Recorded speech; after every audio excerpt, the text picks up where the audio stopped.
those times when I felt closed off from all that I could become, eager but too scared to climb. Wanted to please my friends, but it felt like the end of myself.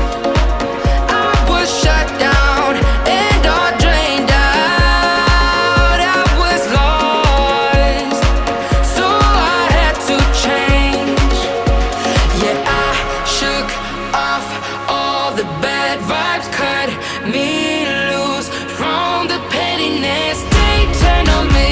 But now I am perfectly free to be me.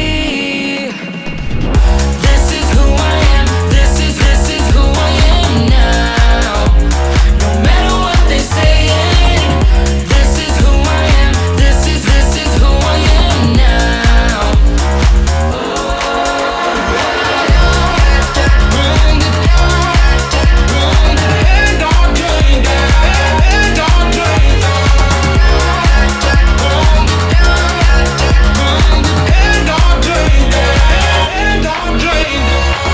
They think that I have lost my mind, that I'm not being true, but they don't have a clue.